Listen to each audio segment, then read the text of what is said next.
The Siege of Athens, Sparta's final victory. By 405 BCE, after nearly 3 decades of fierce conflict, Athens was a shadow of its former self. The once mighty city-state, which had built an empire stretching across the Aegean and prided itself on its cultural and democratic ideals, was now weakened and isolated. The Peloponnesian War had drained its resources, depleted its manpower, and left its people weary and desperate. All that remained was a final, crushing blow. This came in the form of the Siege of Athens, led by the relentless Spartan general Lysander. This siege would mark the end of Athenian power and confirm Sparta's place as the new hegemon of Greece. Part 1. The prelude to the siege, the Battle of Aegospotami. The seeds of Athens' defeat were sown at the Battle of Aegospotami in 405 BCE. Under the command of Lysander, Sparta had managed to trap and destroy the Athenian navy in a single devastating blow. With nearly 180 Athenian ships destroyed, Athens was left without a fleet to defend its trade routes or bring in supplies from its allies. The city's strategic advantage was gone, and with it, its ability to control the Aegean Sea. Lysander wasted no time in capitalizing on his victory. He moved swiftly, capturing Athenian territories and compelling Athenian allies to surrender to Sparta. The Delian League, the coalition that had once allowed Athens to dominate the Aegean, dissolved as one city-state after another abandoned the beleaguered empire. For Athens, this was more than just a military loss. It was the collapse of its empire, the end of its dreams of dominance, and the beginning of a desperate struggle for survival. Part 2. The Blockade and Starvation. With Athens isolated, Lysander positioned the Spartan fleet at Piraeus, Athens' crucial port and lifeline to the outside world. The blockade at Piraeus was brutal and effective.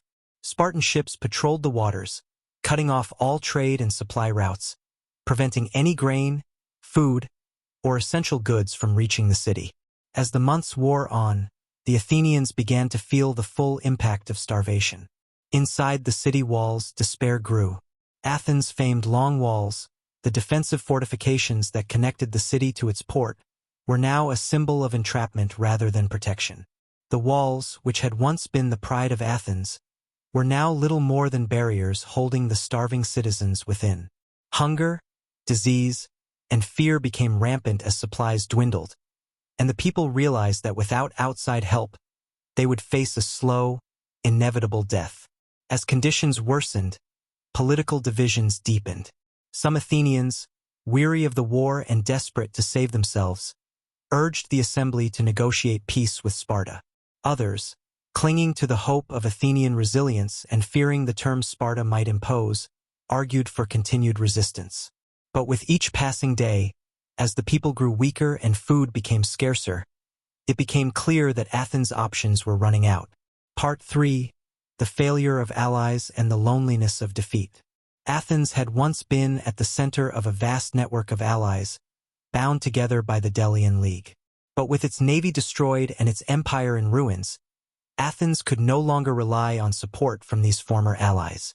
Many city-states, resentful of Athenian dominance, had already defected to Sparta, unwilling to risk their own destruction for a city that could no longer protect them. Persia, which had supported Sparta financially throughout the war, was now backing the Spartan efforts to eliminate Athens as a threat. The great powers that Athens had once rivaled or even bested in battle now stood by, watching the city's suffering with indifference. The once unbreakable spirit of Athens faced the harsh reality of loneliness in defeat.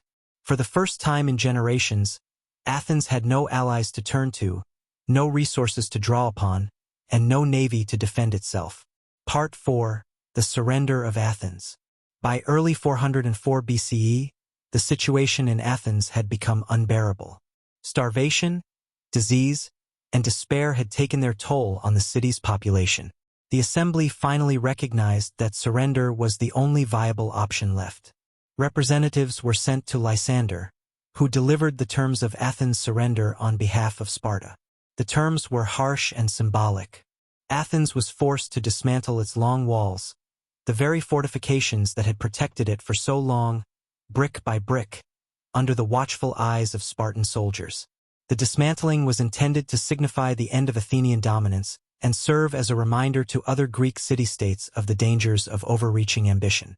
Athens was also required to surrender its remaining warships, leaving it defenseless and unable to threaten Sparta or rebuild its empire.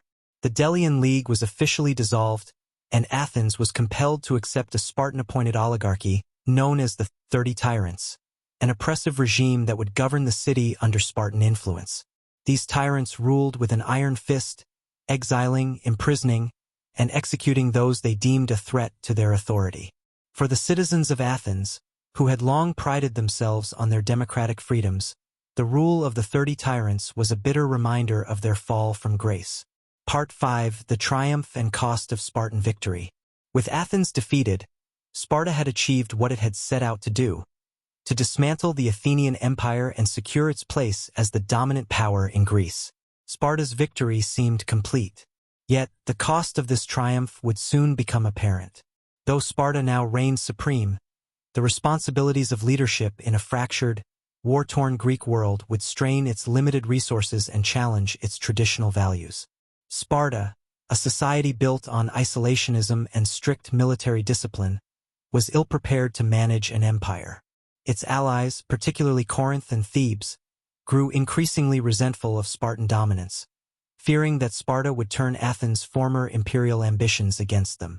Meanwhile, the brutal rule of the 30 tyrants in Athens bred resentment and resistance among the Athenian populace, leading to uprisings that would eventually restore democracy. The constant need to maintain control over Greece and the concessions made to Persia to secure victory over Athens left Sparta vulnerable. In the years that followed, rebellions and new alliances would form to challenge Sparta's hegemony, leading to further conflict and, ultimately, to Sparta's own decline. Part 6: The Restoration of Democracy in Athens.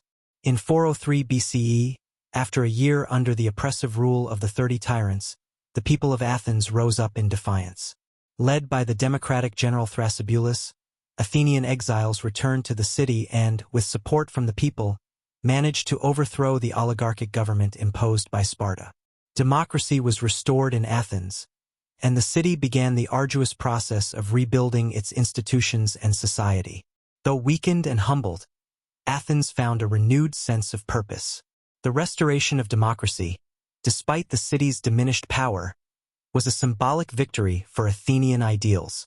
Athens would never again command the vast empire it had before the war, but its cultural and intellectual legacy would endure.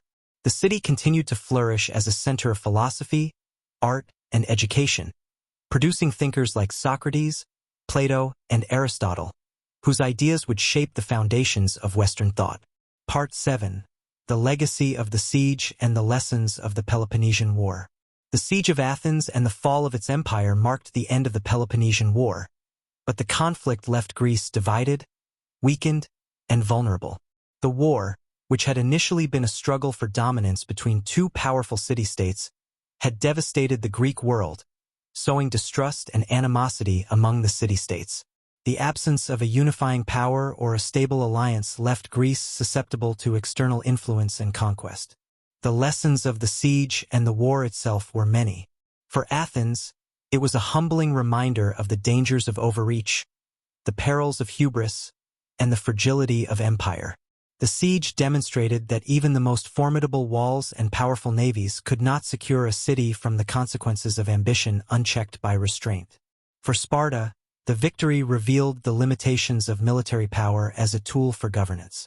Though it had won the war, it could not hold Greece together, and its harsh rule only served to deepen divisions. The Peloponnesian War, culminating in the Siege of Athens, underscored the tragic consequences of Greek disunity. In the years that followed, the Greek city-states would continue to clash, eventually paving the way for the rise of Macedon under Philip II and the later conquests of his son, Alexander the Great. The Greek world, weakened by decades of internal strife, would fall under Macedonian rule, losing its political independence but preserving its cultural influence. Conclusion: a legacy of resilience and reflection. The Siege of Athens was a decisive moment in Greek history, symbolizing the end of Athenian imperial power and the victory of Spartan military might.